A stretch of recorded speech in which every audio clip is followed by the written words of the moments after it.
He walked into an elite clinic to see his fiancée, and froze when he saw his ex at the reception desk with two little girls who had his eyes. Nothing in his life was prepared for that moment. Ethan Blake stepped through the glass doors of the elite private clinic with the confidence of a man who was used to being expected. The space around him reflected everything he valued: polished marble floors, soft lighting, and the quiet efficiency of people who knew exactly how to serve those who mattered. His blonde hair was neatly styled, his blue eyes sharp and focused, his tailored coat draped perfectly over his shoulders. He was here for Victoria, his fiancée, to reassure her before a minor but carefully scheduled procedure and to remind the staff that she was not just another patient. For Ethan, showing up had always been a statement of control, a way of proving that even in the midst of a demanding empire, he could still choose where to be.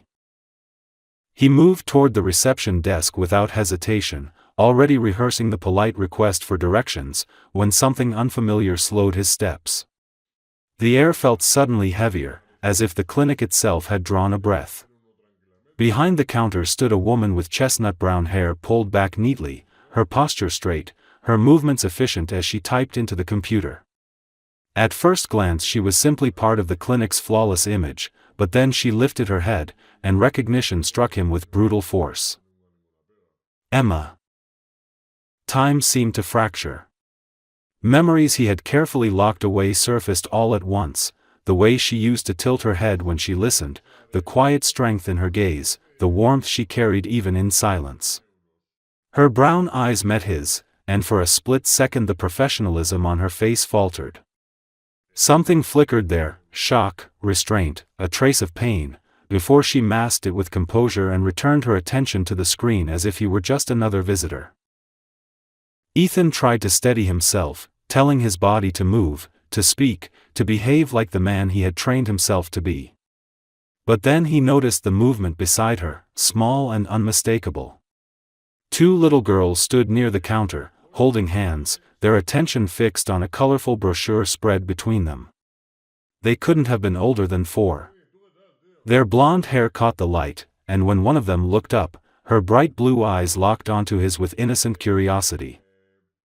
His breath caught painfully in his chest. Those eyes were his. Not similar. Not coincidental. His. The second girl glanced up as well, studying him with the same quiet intensity, and Ethan felt the world tilt. He had seen his reflection countless times, in mirrors, in photographs, in boardroom windows, but never like this. Never multiplied. Never alive in two small faces that stared back at him without fear or judgment. "Mama," one of the girls asked softly, tugging on Emma's sleeve.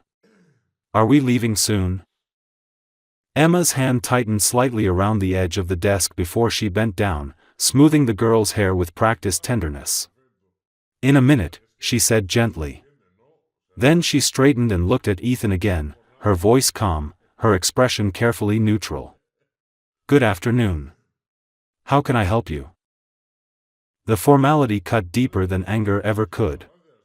Ethan opened his mouth, but no sound came out at first. His mind raced through impossible explanations, through denial and disbelief, yet none of them fit the reality standing in front of him. He forced himself to speak, lowering his voice despite the chaos roaring inside him. "Emma," he said quietly. Are they yours?" For a moment, she didn't answer. The silence stretched, thin and fragile, until she finally nodded once. "Yes." The single word landed with devastating clarity. Ethan's gaze returned to the girls, to the way one leaned into the other, to the identical curve of their smiles, to the unmistakable familiarity in their features. His heart pounded as understanding began to take shape, slow and terrifying. Before he could ask another question, the elevator doors slid open behind him, and the sound of confident footsteps echoed across the lobby. Victoria Harper emerged, elegant and composed, her presence commanding immediate attention. She smiled at Ethan as she approached, then followed his frozen gaze to the reception desk. Her smile faltered. Ethan didn't turn around. He couldn't. Everything he thought he knew about his life, his past, and his future had just collided in the most public, unforgiving place possible. And in that moment, standing between his fiancée and the woman he once loved, with two little girls who looked exactly like him watching in silence, Ethan realized one undeniable truth. Nothing about his life was simple anymore. Ethan stood rooted to the floor as if the polished marble beneath his feet had turned to stone, his thoughts racing far faster than his body could follow. The clinic lobby continued to move around him, nurses passing, phones ringing softly, the distant hum of elevators, but it all felt unreal, like a carefully staged backdrop to a moment meant only for him. Emma remained behind the reception desk, her posture rigid, her fingers clasped together as if anchoring herself. The girls stayed close to her, sensing the shift in the atmosphere even if they didn't understand it, their small hands still intertwined. Victoria was the first to break the silence. She stepped closer to Ethan, her heels clicking sharply against the floor, and followed his gaze with narrowed eyes. "What is this?" she asked, her voice smooth but edged with irritation. "Why are you staring like you've seen a ghost?" Ethan swallowed, finally forcing himself to turn toward her. "Victoria," he said quietly, "we need a moment." Her expression hardened immediately. "A moment? With a receptionist?" She glanced at Emma again, her eyes flicking over her uniform with open judgment. "I don't see why this can't wait." Emma straightened at that, lifting her chin. "Sir," she said professionally, though her voice carried a tremor she couldn't fully hide, "if you're here for an appointment, I can help you check in." The distance in her tone hurt more than he expected. Ethan looked back at her, struggling to find words that wouldn't collapse under their own weight. I'm here to see Victoria Harper," he managed. "I see," Emma replied, typing quickly. "Ms. Harper is scheduled for her consultation on the 4th floor." One of the girls tugged at Emma's hand again, her blue eyes flicking curiously between the adults. "Mama," she whispered, "why is he looking at us like that?" Emma bent slightly, brushing the girl's cheek with her thumb. "It's okay," she said softly. "Go sit on the chair, sweetheart." The tenderness in that simple gesture hit Ethan with unexpected force. His chest tightened as he watched Emma guide the girls to the nearby seats, helping them climb up and handing them a small coloring book from behind the desk. She moved with practiced ease, the kind that came from countless days of balancing work and motherhood. Ethan felt the weight of what he might have missed pressing down on him with suffocating clarity. Victoria noticed it too. Her gaze sharpened as she studied the scene, something calculating flickering behind her composed exterior. "Interesting," she said coolly. "You seem very comfortable here. Do you always bring your children to work?" Emma stiffened but didn't look at her. "I do when I have no other choice," she replied evenly. "They're quiet and well-behaved." Victoria let out a soft, humorless laugh. "This is a private clinic, not a daycare. Standards matter." "Victoria," Ethan snapped before he could stop himself. His voice cut through the air more sharply than he intended. "That's enough." She turned to him in surprise, clearly unaccustomed to being corrected in public. "Excuse me?" "We are not doing this here," he said, lowering his voice. "Not in front of children." Something dark flickered across her face, but she forced a smile. "Fine," she said smoothly. "If this is personal, we can discuss it later." Emma finally looked at Ethan, then really looked at him, her brown eyes searching his face for something she couldn't quite define. There was no anger there, only a guarded calm layered over something deeper and unresolved. "Mr. Blake," she said quietly, "if there's nothing else, I do need to get back to work." He nodded stiffly, understanding the dismissal even if it cut. "Of course." Victoria looped her arm through his, gripping a little tighter than necessary as she guided him toward the elevators. As they walked away, Ethan couldn't stop himself from glancing back. The girls were bent over the coloring book now, their heads nearly touching, their blonde hair catching the light in a way that felt achingly familiar. Emma stood behind the desk again, watching them with a protective focus that made Ethan's throat ache. Once the elevator doors closed, Victoria exhaled sharply. "So," she said, her voice low and controlled, "are you going to explain why you look like you'd just been punched?" Ethan leaned back against the mirrored wall, his reflection staring back at him with unfamiliar uncertainty. "She's my ex," he admitted. "From years ago." Victoria raised an eyebrow. "And the children?" He hesitated, the truth clawing its way up his chest. "I don't know," he said honestly. "But they look like me." Victoria studied his face in silence, her mind clearly racing. When she finally spoke, her tone was light, almost dismissive. "Coincidences happen. Genetics are funny like that. You're letting your imagination run wild." Maybe she was right. Maybe he was projecting something that didn't exist. Yet no amount of logic could explain the visceral pull he felt toward those two little girls, the instinctive certainty that had taken root in his chest the moment he saw their eyes. As the elevator climbed, Ethan stared at the glowing numbers above the door, his thoughts spinning. Whatever the truth was, he knew one thing with painful clarity. He wasn't walking away from this. Not this time. Ethan barely heard the doctor's explanations during Victoria's consultation. He sat beside her in the immaculate white office, nodding at the right moments, answering when addressed, but his thoughts remained locked in the lobby below. Every clinical term blurred into the next, drowned out by the image of two small girls with his eyes and the memory of Emma's voice, calm, distant, controlled in a way that told him she had learned to survive without him. The realization unsettled him more than any shocking discovery ever had in business, because this wasn't a problem he could solve with logic or authority.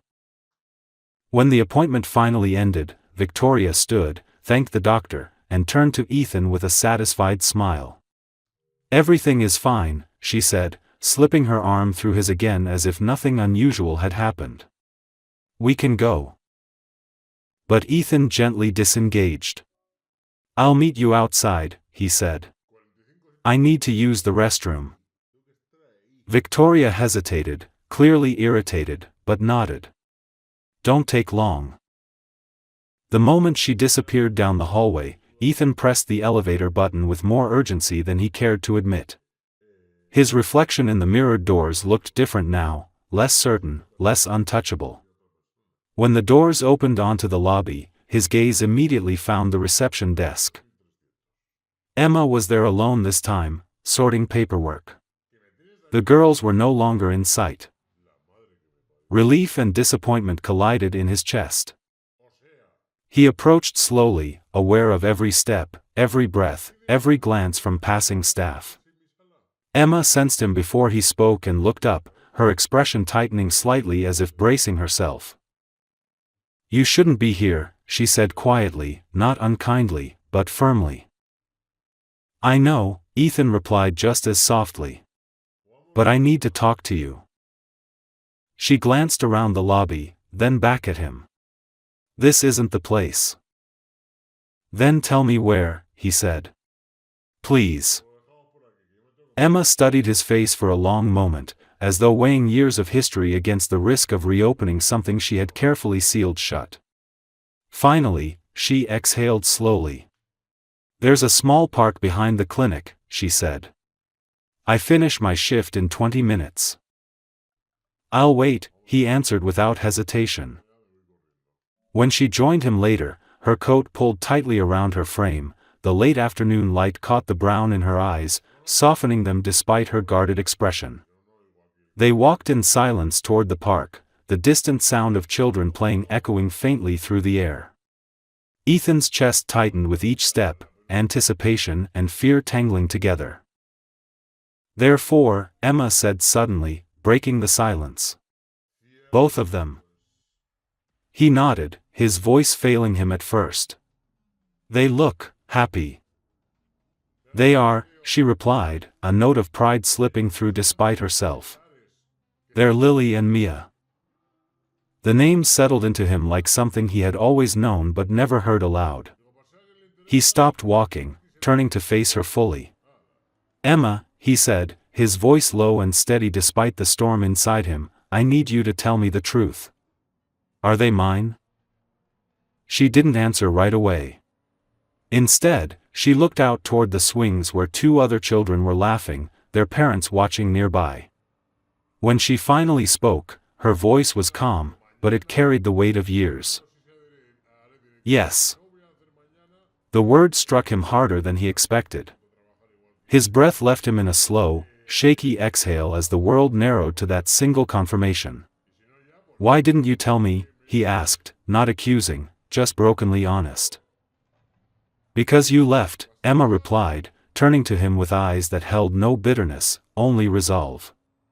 You were already gone before I even knew. You chose a life where there was no room for complications, no room for children. I didn't want to force myself into a world where I would always come second. That wasn't, he stopped himself, realizing how hollow any defense would sound. I didn't know, he said instead. But if I had, if you'd told me. You would have stayed, she asked quietly. He opened his mouth, then closed it again. The truth pressed painfully against his ribs. I don't know, he admitted. Back then, I thought success was everything. I thought I was doing the right thing by walking away. Emma nodded slowly, as if she had expected that answer. Exactly. Silence stretched between them, heavy but not hostile. Ethan ran a hand through his hair, the weight of lost time crashing down on him all at once. They don't know who I am, do they? No, Emma said.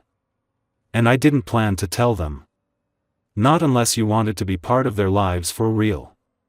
I won't let them get hurt. I want to be, he said immediately. I don't know how yet, and I won't pretend I deserve it, but I want to know them. I want to be there. Emma looked at him then, really looked, searching for arrogance, entitlement, control. What she saw instead unsettled her, a man stripped of certainty, standing before consequences he couldn't buy his way out of. I need proof, she said quietly. Not promises. Proof. Then let me start earning it, Ethan replied. However long it takes.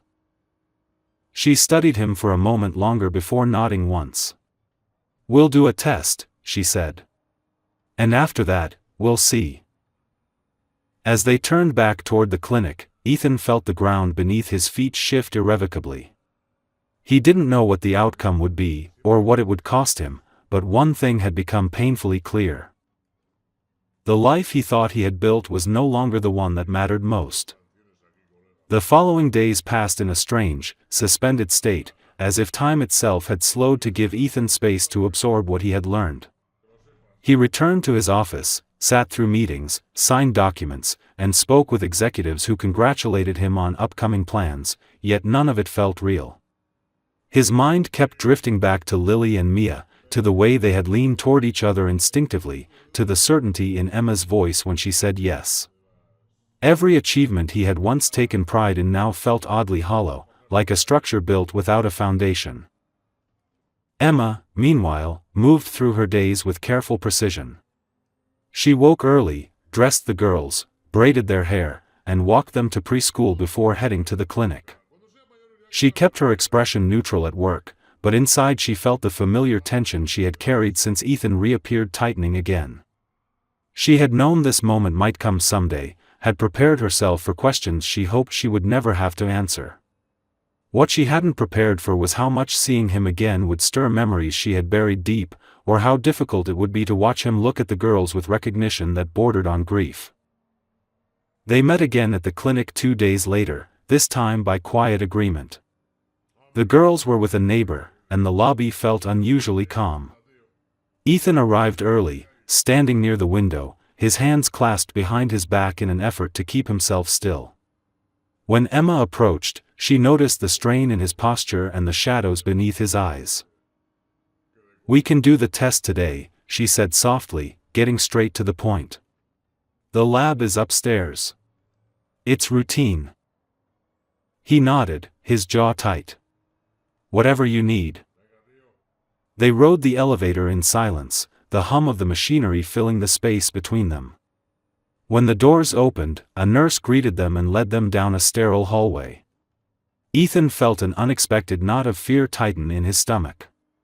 This single test held the power to change everything, to confirm what his instincts already screamed or to dismantle them entirely. Yet even the possibility of a negative result didn't erase the pull he felt toward the girls. That frightened him almost as much as it grounded him. The procedure itself was quick, clinical, almost anticlimactic. A swab, a signature, a brief explanation of timelines. As they left the lab, Emma paused in the hallway, her shoulders slumping slightly now that the decision had been made. "Once the results come back," she said quietly, "we need to talk about boundaries. About what happens next. I won't let them be confused or hurt."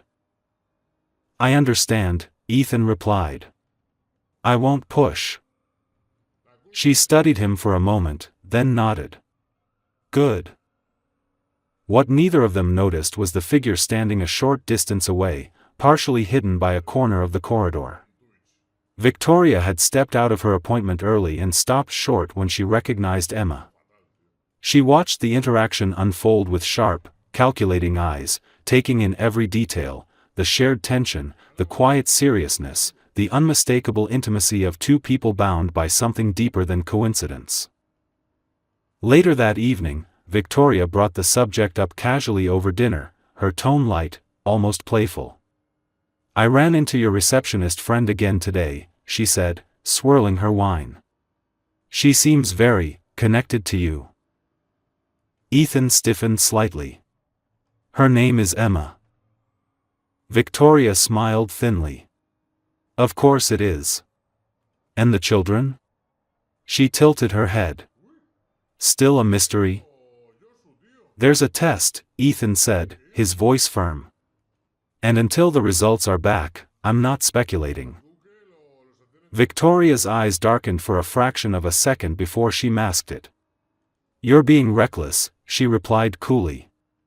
"Getting emotionally involved before you even know the truth. You're letting your past cloud your judgment." "What I'm doing," Ethan said evenly, "is taking responsibility." The word seemed to irritate her more than anger would have. She set her glass down slowly. "Just remember," she said, her voice smooth but edged, "your reputation doesn't exist in a vacuum. Neither does mine. If those children aren't yours, this entire situation becomes embarrassing." Ethan met her gaze without flinching. "If they are mine," he said, "then everything changes." Victoria smiled again, but this time it didn't reach her eyes. As Ethan left the restaurant later that night, a sense of unease settled over him. He couldn't shake the feeling that forces were already moving beyond his control, that the truth, whatever it turned out to be, would not arrive quietly. Yet beneath the anxiety, there was something else growing steadily, something solid and undeniable. For the first time in his life, he wasn't afraid of losing control. He was afraid of losing them. The call came 3 days later, just as Ethan was finishing a late meeting he hadn't truly participated in. His phone vibrated on the table, and when he saw the number from the laboratory, his pulse spiked so sharply that he had to steady himself before answering. The voice on the other end was calm, professional, detached, delivering information that should have felt definitive. Instead, it felt wrong from the very first sentence. "The results indicate no biological relationship," the technician said. For a moment, Ethan couldn't speak. The words echoed in his head, hollow and discordant, like a note played out of tune. He thanked the technician automatically and ended the call, sitting back in his chair as the city lights blurred beyond the glass walls of his office. Logic told him this should have brought relief, that uncertainty had been replaced with clarity, yet his chest tightened with a deep, unsettling resistance. Nothing inside him accepted this outcome. It didn't match the girls' faces, their eyes, the instinctive pull he felt the moment he saw them.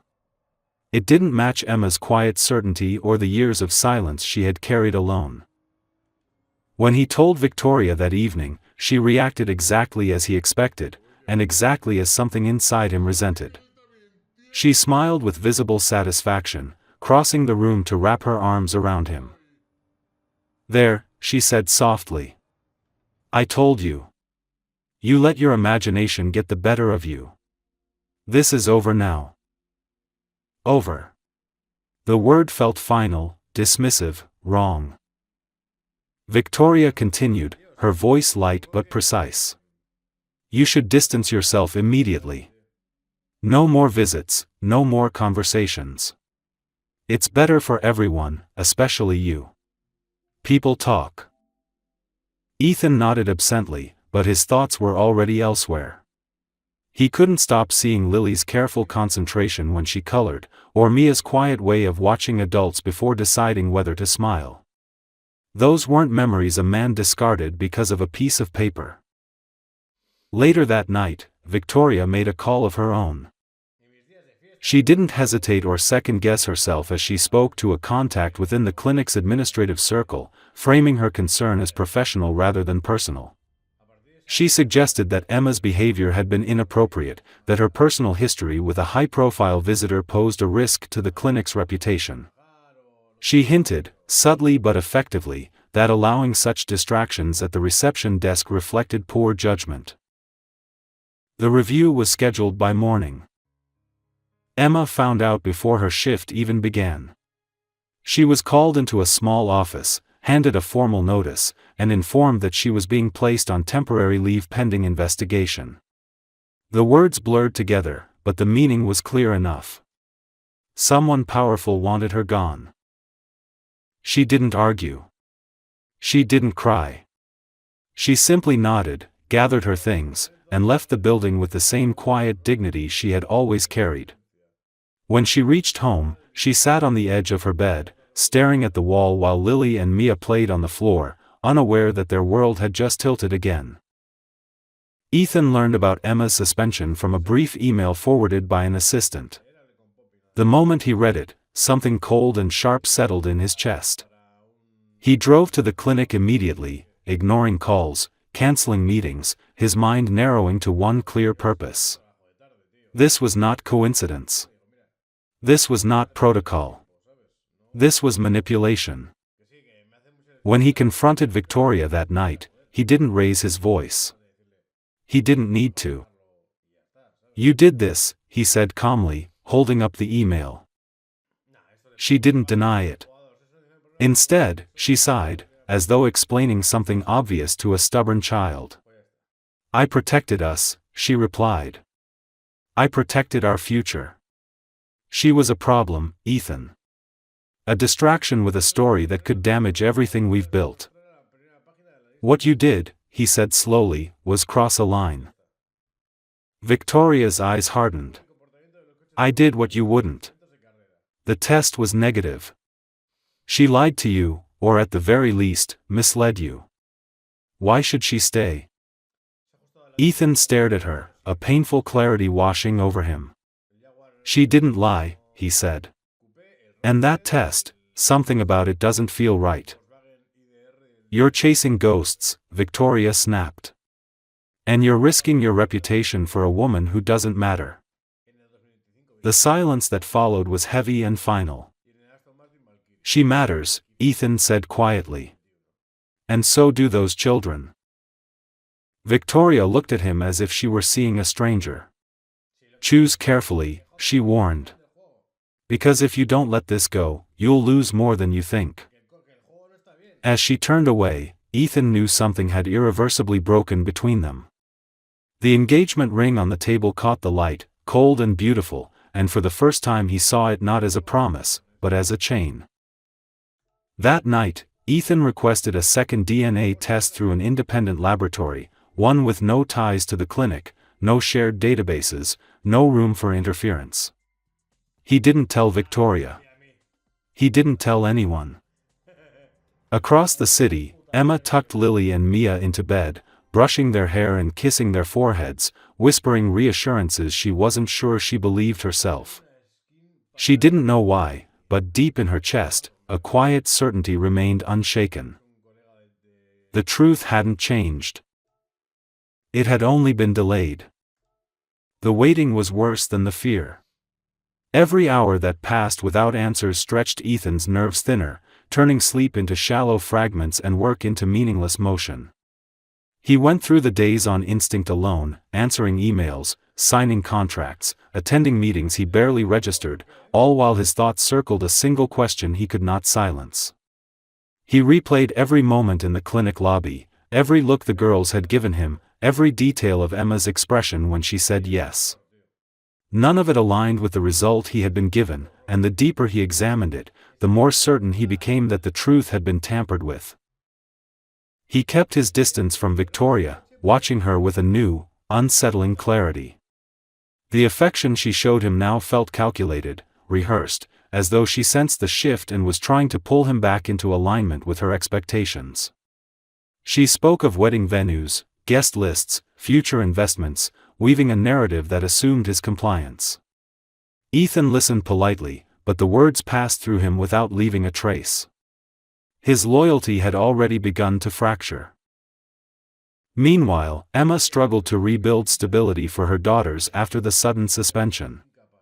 She reassured Lily and Mia that everything was fine, that Mama just had a few days off, turning uncertainty into a game of extra cuddles and longer bedtime stories. But at night, when the apartment was quiet, the weight of it pressed down hard. She worried about rent, about childcare, about how quickly a carefully balanced life could unravel. She refused to call Ethan. Pride and self-protection held her back, even though a part of her wondered whether he suspected what she already feared.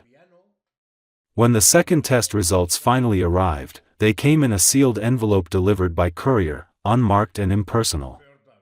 Ethan opened it alone in his office, hands steady despite the storm raging beneath the surface. He read the first line once. Then again. Then a third time, just to be certain he wasn't imagining it. Positive. Probability of paternity, 99.9%. The room went silent, the city beyond the windows seeming to disappear. Ethan sank slowly into his chair, pressing the heel of his hand against his mouth as the truth landed with crushing clarity. Relief and rage collided inside him, twisting together until he felt almost dizzy. He hadn't been wrong. His instincts hadn't betrayed him. The girls were his. And someone had lied. He didn't hesitate. He left the office immediately, the envelope tucked securely inside his jacket, and drove straight to Emma's apartment. When she opened the door, surprise flickered across her face, quickly followed by guarded concern. He didn't speak at first. He simply handed her the envelope. Emma read the results in silence, her hands beginning to tremble as the meaning settled in. Tears welled in her eyes, not from shock, but from the release of something she had carried alone for years. "I told you," she whispered. "I know," Ethan replied, his voice thick. "And I'm so sorry I ever doubted you." She looked up at him, emotion breaking through her carefully constructed calm. "They're your daughters," she said quietly. "They always were." Ethan nodded, a fierce determination settling into place. "And no one is going to hurt you or them again. I promise you that." Across the city, Victoria's confidence began to crack. She had noticed the shift in Ethan's behavior, the emotional distance, the way he no longer included her in decisions that once felt automatic. When she confronted him that evening, demanding reassurance, he looked at her with a calm that chilled her more than anger ever could. "It's over," he said simply. Her face drained of color. "What do you mean, over?" I know about the test, he continued. The real one. And I know the first result was manipulated. For the first time, Victoria didn't mask her reaction quickly enough. Fear flashed across her eyes before hardening into defiance. You're making accusations you can't prove. I don't need to prove them to you, Ethan replied. I just need to walk away. She laughed bitterly. You're choosing them over everything we planned. I'm choosing the truth, he said. And my children. The engagement ended without ceremony, without public statements, without drama. Just a door closing quietly on a future that no longer fit. The next morning, Ethan's legal team contacted the clinic. By afternoon, the internal investigation had reopened under external oversight. By evening, Emma received a formal apology and notice of reinstatement, along with a promise of accountability. But those victories, as important as they were, felt secondary to what mattered most. That night, Ethan sat on the floor of Emma's living room, building towers out of wooden blocks while Lily and Mia giggled and knocked them down. They didn't fully understand what had changed, only that the man with the kind eyes and familiar smile was there again, laughing with them, listening, staying. Emma watched from the doorway, her heart aching in a way that was no longer just pain. For the first time since that day in the clinic, she allowed herself to breathe fully. The truth had surfaced. And nothing would ever be the same again. Ethan's presence in the girls' lives shifted from tentative to constant with a quiet determination that surprised even him. He stopped measuring his time in meetings and deadlines and began measuring it in school drop-offs, bedtime routines, and the small rituals that quickly became sacred. Lily liked her toast cut into triangles and insisted on choosing her own socks every morning, while Mia preferred circles and trusted Ethan implicitly to make decisions for her. He learned these things not from instructions but from observation, from being there, from listening when they spoke in half-formed sentences that carried more meaning than most adult conversations he had ever had. Emma watched the change unfold with a mix of awe and caution. She saw how naturally he knelt to the girls' level when he spoke to them, how patient he was when they tested boundaries, how instinctively protective he became without ever raising his voice. Yet she remained careful with her own heart. She had rebuilt her life piece by piece after he left once, and while she believed in the sincerity of his actions, belief was not the same as trust. Trust required time, and she was no longer willing to rush what could shatter them all if handled carelessly. One evening, as the sun dipped low and painted the living room in warm gold, Lily climbed into Ethan's lap with a seriousness that made Emma pause in the doorway. The little girl studied his face closely, her blue eyes searching. Why weren't you here before? Lily asked softly, her voice innocent but piercing. The question landed with unexpected weight. Ethan felt Emma's breath catch behind him, felt the tension ripple through the room. He didn't deflect it or soften it with half-truths. Instead, he drew a slow breath and answered carefully. Because I made a mistake, he said gently. A big one. I didn't know about you, and when I should have stayed close to your mom, I didn't. That was wrong. Mia leaned closer, pressing her head against his arm. You're here now, she said, as if stating a fact that required no explanation. Yes, Ethan replied, his voice thickening. I'm here now. Emma turned away before they could see the tears in her eyes. She had spent years carrying answers alone, shielding the girls from questions she wasn't ready to explain. Watching Ethan take responsibility without excuses loosened something inside her chest that had been locked tight for a long time. Later that night, after Lily and Mia were tucked into bed and the apartment settled into quiet, Emma found Ethan standing by the window, staring out at the city lights. He looked thoughtful, weighed down not by doubt but by awareness. They asked, he said quietly when she joined him. And I told them the truth, in the simplest way I could. She nodded. That was the right thing. I don't want to confuse them, he continued. I don't want to rush into a role they didn't choose. But I also don't want to disappear again. I need you to know that. Emma folded her arms loosely, studying him. Being their father doesn't just mean showing up when it's convenient.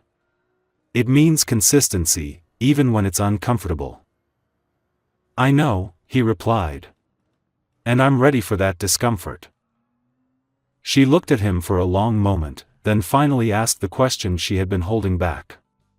What about your life? Your company, your image, the world you came from.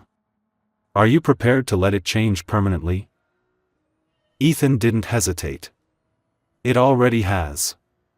I just didn't realize how empty it was before. Her breath trembled slightly at his honesty.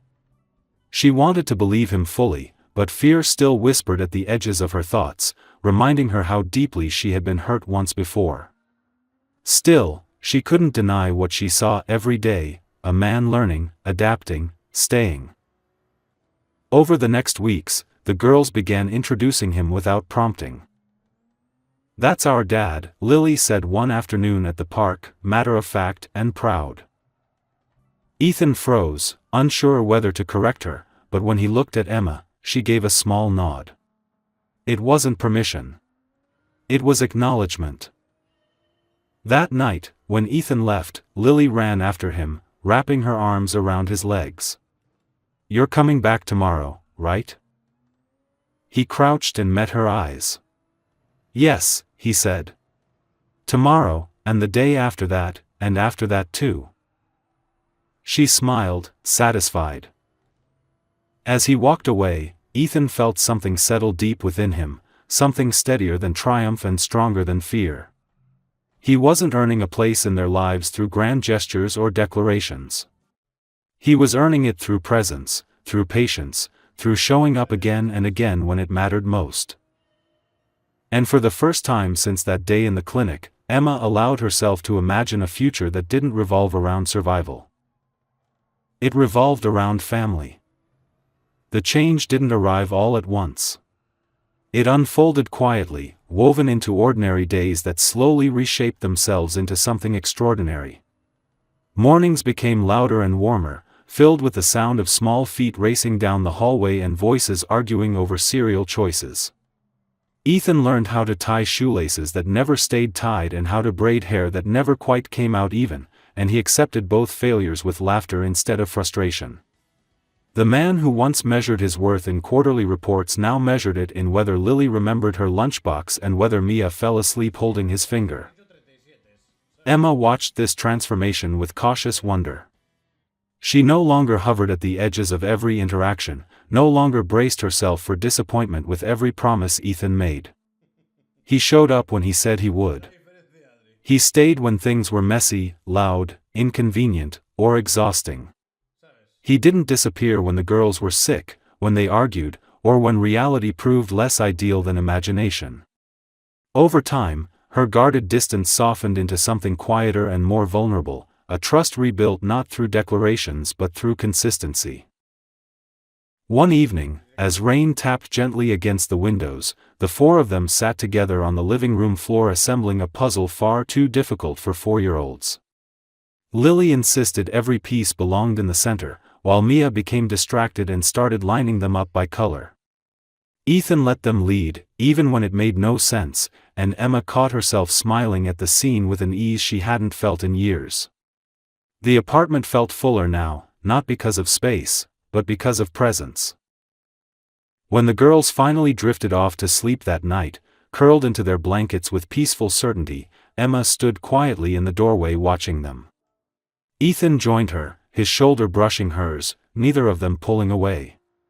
The silence between them felt different now, no longer weighted with fear or unfinished words.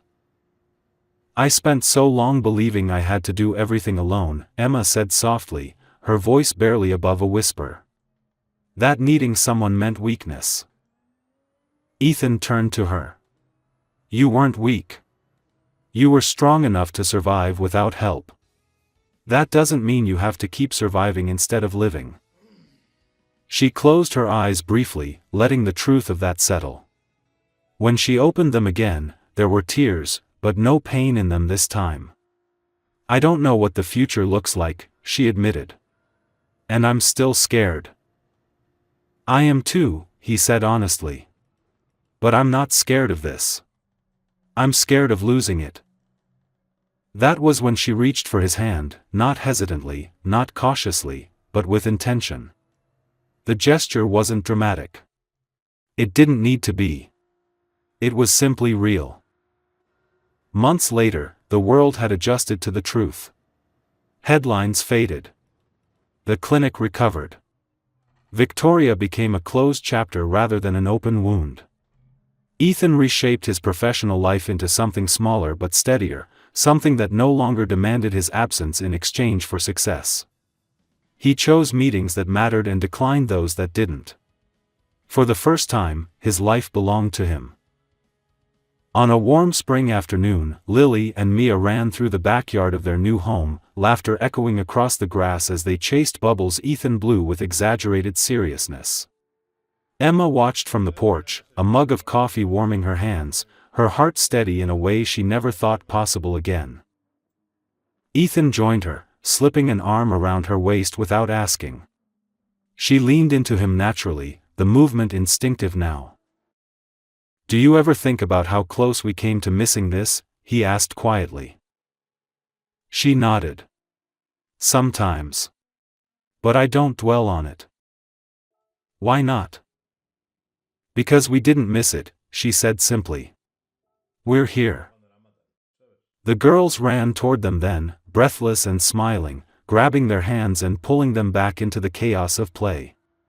Ethan looked down at the two small faces so undeniably his, then at the woman beside him who had carried everything alone for far too long. In that moment, he understood something with absolute clarity. The greatest success of his life had nothing to do with power, reputation, or control. It was built in small moments, earned through patience, and rooted in love. And this time, he wasn't going anywhere.